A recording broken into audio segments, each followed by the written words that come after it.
नमस्कार दोस्तों। प्रस्तुत है मुंशी प्रेमचंद्र जी के द्वारा लिखी कहानी आप बीती। साहित्यकारों की जिंदगी में एक ऐसा वक्त भी जरूर आता है जब प्रशंसकों की तरफ से उन्हें ढेरों पत्र प्राप्त होते हैं और वो खुशी से झूम उठते हैं। यह एक ऐसा वक्त होता है जब लेखक अपनी सारी समस्याओं को भूलकर खुशी का अनुभव करता है। वो पत्रों के सागर में डूब जाता है और लहरों के साथ कल्पना के एक नए शिखर पर पहुंच जाता है। उस पल मैं भी कुछ हूँ, यह महसूस होता है। कुछ ऐसा ही अनुभव मैंने सावन के महीने में किया जब मुझे मेरी रचनाओं की प्रशंसा से भरा एक पत्र प्राप्त हुआ। इस पत्र में दिल खोलकर मेरी कृतियों की तारीफें की गई थीं। पत्र भेजने वाले खुद एक उत्तम कवि थे। उनकी कविताएं अक्सर पत्रिकाओं में छपती थीं। मैं उनका ये पत्र पढ़कर फूला नहीं समा रहा था। खुशी के मारे उसी वक्त उस पत्र का जवाब लिखने बैठ गया था। उस उत्साह से मैंने जो भी कुछ पत्र में लिखा, इस समय वो याद नहीं है। हाँ, इतना याद है कि उस पत्र में शुरू से अंत तक प्रेम भरे मीठे शब्द लिखे थे। हालांकि मैं कभी कविता नहीं लिखता था, लेकिन फिर भी मैं शब्दों को जितना सुंदर बना सकता था, मैंने उतना संवाद दिया था। यहाँ तक कि पत्र लिखने के बाद जब मैंने उसे फिर से पढ़ा तो मुझे कविता बहुत पसंद आई। पूरा पत्र भाव से भरा हुआ था। 5वें दिन उसी कवि का एक और पत्र मुझे मिला। वो पहले वाले पत्र के मुकाबले और ज्यादा प्रभावी था। उसमें मुझे प्यारे भैया कहकर पुकारा गया था।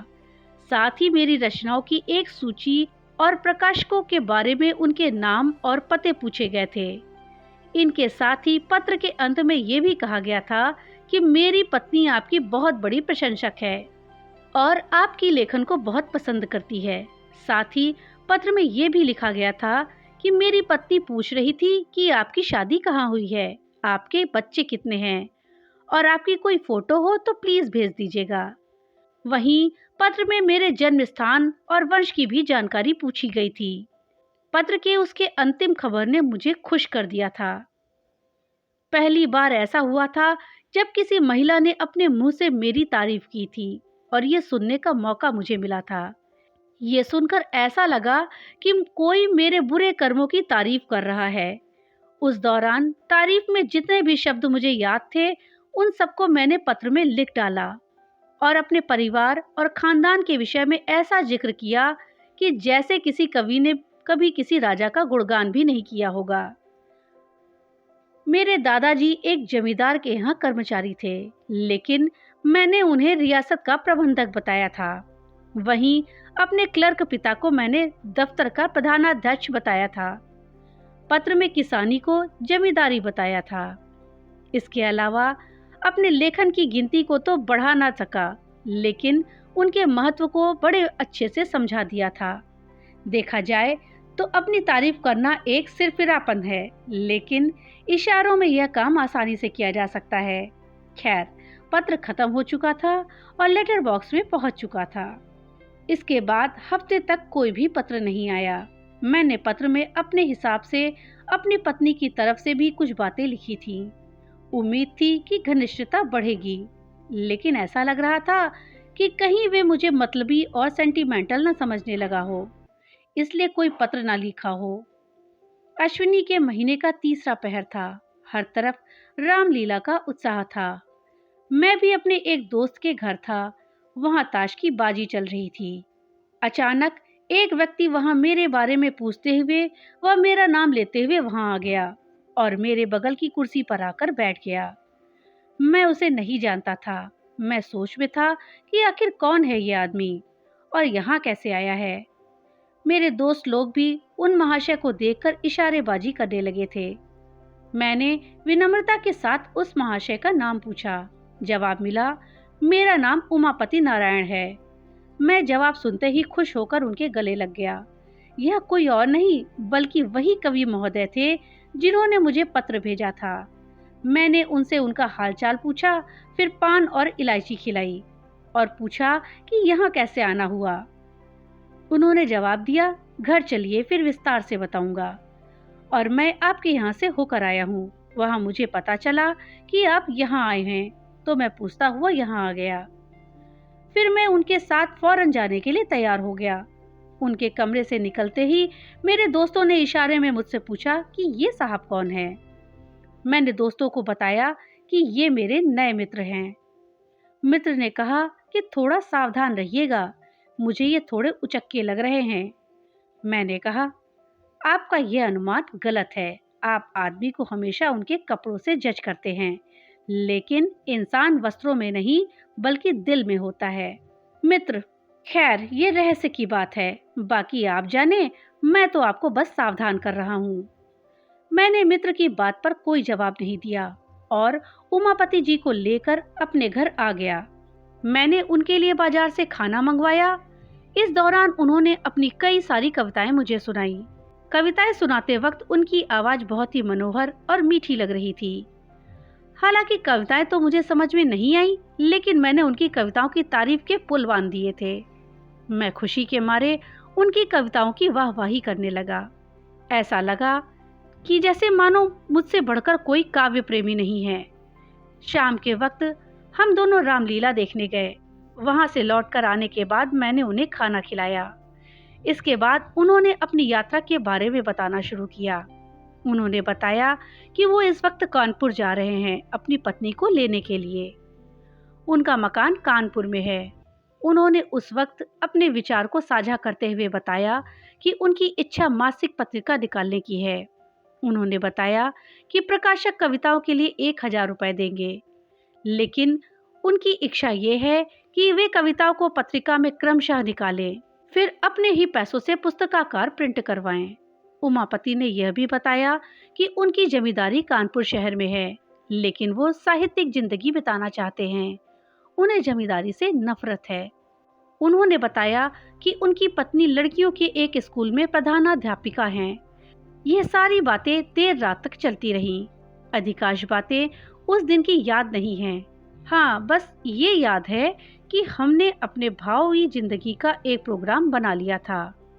उस वक्त मैं अपनी किस्मत को सराह रहा था कि घर बैठे बैठाए मुझे भगवान ने एक सच्चा दोस्त भेज दिया।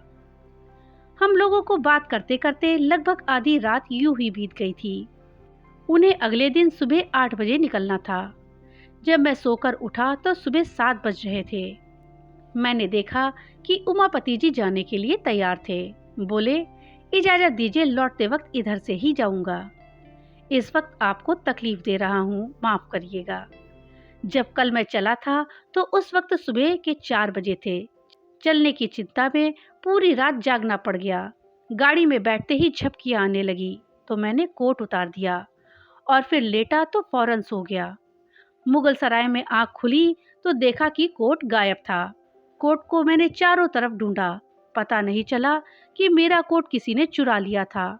मेरे कोट में उस वक्त 50 रुपए रखे थे, वो भी साथ में चले गए। पत्नी के मैके उसे लेने जाना है और जाते वक्त मुझे कपड़े ले जाने हैं। आप मुझे 50 रुपए उधार दे दीजिए। ससुराल में हर वक्त थोड़े बहुत पैसे खर्च होने स्वाभाविक है। ऐसे में अगर पैसे ना खर्च करो तो हंसी होगी। मैं जब वापसी में इधर से लौटूंगा तो आपको पैसे देता हुआ जाऊंगा। मैं उनकी बातें सुनकर बड़ी दुविधा में था। मुझे पहले भी एक बार धोखा मिला था। फौरन मन में ख्याल आया कि कहीं इस बार भी धोखा ना खा जाऊं। फिर तुरंत ही मुझे अपने इस ख्याल पर शर्म आने लगी। मैंने सोचा कि इस संसार में हर आदमी एक जैसा नहीं होता। ये बेचारे कितने सज्जन आदमी हैं, इस वक्त मुसीबत में हैं। ये सोचते हुए मैंने अपनी पत्नी को कहा कि अगर तुम्हारे पास कुछ पैसे हों तो दे दो। पत्नी ने पूछा, क्या करोगे? मैंने कहा, कल जो मेरे मित्र आए हैं, किसी ने उनके रुपए सफर के दौरान चुरा लिए हैं। उन्हें ससुराल अपनी पत्नी को लेने जाना है। लौटते वक्त वो पैसे दे देंगे। मेरी बातों को सुनकर पत्नी ने मजाक करते हुए कहा कि तुम्हारे जितने भी दोस्त आते हैं सब तुम्हें धोखा देने ही आते हैं। मेरे पास कुछ पैसे नहीं हैं। फिर मैंने थोड़ा अपनी पत्नी को मनाते हुए कहा कि अगर पैसे हों तो दे दो ना, बेचारे तैयार होकर खड़े हैं, उनकी गाड़ी छूट जाएगी। पत्नी ने कहा, बोल दो जाकर कि इस वक्त घर में कोई पैसे नहीं हैं। मैंने कहा, यह कहना इतना आसान बिल्कुल नहीं है। इसका मतलब ये है कि मैं दरिद्र होने के साथ साथ अच्छा दोस्त भी नहीं हूँ। क्या मेरे पास 50 रुपए का भी इंतजाम नहीं हो सकता? उमापति जी को इस पर कभी यकीन नहीं होगा कि मेरे पास इतने पैसे भी नहीं हैं। इससे तो यह सही है कि उनसे मैं सीधे सीधे कह दूं कि हमें आप पर बिल्कुल यकीन नहीं है। मेरी बातें सुनकर पत्नी ने झुंझलाकर बक्से की चाबी मेरे सामने फेंकते हुए कहा कि तुम जितनी आसानी से बहस कर लेते हो, अगर उतनी ही आसानी से आदमी परखना जानते तो अभी तक इंसान बन गए होते। जाओ दे दो जाकर के ये रुपए। इन रुपयों को उधार समझकर मत दो, ये समझना कि इन रुपयों को पानी में फेंक दिया है। मुझे तो बस आम से मतलब होता था, न कि पेड़ की गिनती से। मैंने रुपए निकालकर उमापति जी को उसी वक्त दे दिए। उमापति जी ने पैसा लौटाने का वादा किया और चले गए। उमापति 7वें दिन फिर शाम को घर वापस आए। उनके साथ इस बार उनकी पत्नी और बेटी थी। दही चीनी खिलाकर मेरी पत्नी ने उन लोगों का स्वागत व आदर सत्कार किया, यहाँ तक कि 20 रुपए मुंह दिखाई के दिए। इसके साथ ही उनकी बेटी को भी मेरी पत्नी ने मिठाई खाने के लिए 2 रुपए दिए। मुझे लगा था कि उमापति जी आने के बाद ही मेरे रुपए लौटा देंगे, लेकिन उन्होंने रात में रुपयों का कोई जिक्र तक नहीं किया। सोते वक्त मैंने पत्नी से कहा कि रुपए का जिक्र तो इन्होंने किया नहीं। पत्नी ने मेरी बातें सुनकर हंसते हुए कहा कि क्या तुम्हें सच में उम्मीद थी कि वो आते ही फौरन तुम्हारे पैसे लौटा देंगे? मैंने पहले ही तुमसे कहा था कि रुपए मिलने की उम्मीद से उन्हें पैसे मत देना। ये समझो कि ये पैसे किसी दोस्त की मदद के लिए दिए थे। लेकिन तुम तो विचित्र हो। पत्नी की बातें सुनकर मैं लज्जित होकर चुप रह गया। उमापति अपने परिवार वालों के साथ 2 दिन तक मेरे घर में रुके। मेरी पत्नी ने इस दौरान उन लोगों का खूब आदर सत्कार किया। मुझे फिर भी संतोष नहीं था, क्योंकि मैं समझता था कि इन्होंने मेरे साथ धोखा किया था। तीसरे दिन वो सुबह जल्दी अपने घर जाने को तैयार हो गए। मुझे अब उम्मीद थी कि वो मेरे रुपए लौटा देंगे। ऐसा नहीं हुआ। वो अब एक नई राम कहानी सुनाने लगे। उन्होंने बिस्तर बांधते हुए कहा कि मुझे बड़ा ही दुख है कि इस बार मैं आपके पैसे लौटा नहीं पाऊंगा। दरअसल बात यह है कि घर में पिताजी से मुलाकात नहीं हो पाई। वे किसी काम से गांव गए हुए थे। मेरे पास इतनी छुट्टियां नहीं थीं कि उनसे मिलने के लिए मैं गांव जाता। गांव जाने के लिए रेल का वहां से कोई जरिया भी नहीं है। वहां पहुंचने के लिए बैलगाड़ियों से जाना पड़ता है। इसलिए सिर्फ 1 दिन मैं घर में रहा और फिर अपने ससुराल को निकल गया। मेरे सारे रुपए ससुराल में ही खर्च हो गए। अब तो मेरे पास ट्रेन के टिकट तक का पैसा नहीं है। कृपया आप 25 रुपए मुझे दे दीजिए। मैं वहां पहुंचते ही आपके रुपए भेज दूंगा। मन तो किया कि फौरन जवाब दे दूं, लेकिन ऐसा मैं कर नहीं पाया। मैंने पत्नी से पैसे मांगकर उमापति के हाथ में रख दिए। इसके बाद वो चले गए।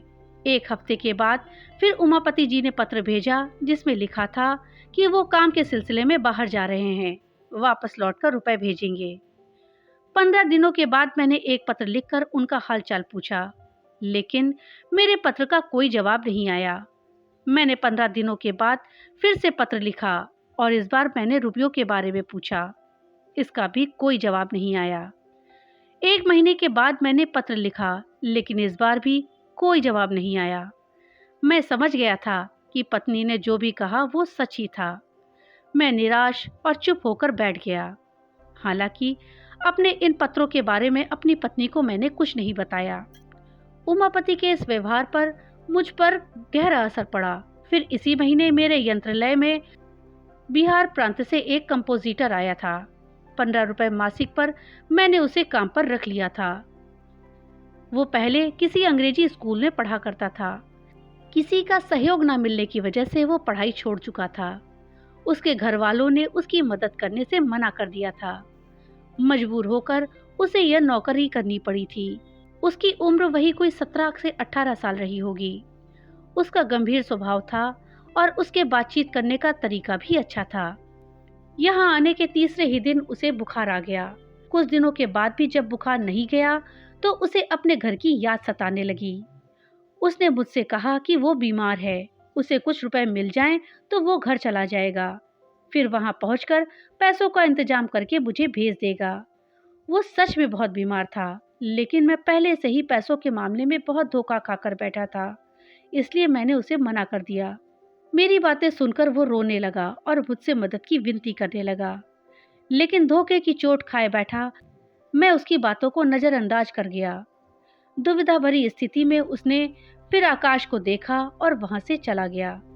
मुझे अंदर ही अंदर बुरा लगा, लेकिन जो मैंने निर्णय लिया था मैं उसी पर अड़ा रहा। मैंने मन में इस बात पर विचार करके संतोष कर लिया कि मैं कहाँ का ऐसा धनी हूँ जो पैसे बहाता रहूं। वो लड़का मेरे पास से आंखों में आंसू लेकर आ गया था। तब कार्यालय के एक क्लर्क जिनका नाम पंडित पृथ्वीनाथ था, उन्होंने उसकी मदद कर दी। उन्होंने उसकी पूरी कहानी सुनकर उसको 15 रुपए दे दिए थे। जब मुझे इसकी जानकारी हुई तो मानो मेरे सर से कोई बोझ उतर गया हो। चलो, अब वो बेचारा अच्छे से घर तो पहुंच ही जाएगा। यह सोचकर ही मुझे मुफ्त में ही संतोष मिल गया। लेकिन कुछ अपने किए पर मुझे शर्म भी आई। मैं बड़े बड़े उपदेश दिया करता था, लेकिन आज अपनी ही जुबान से मुकर गया। 5वें दिन पैसे आ गए।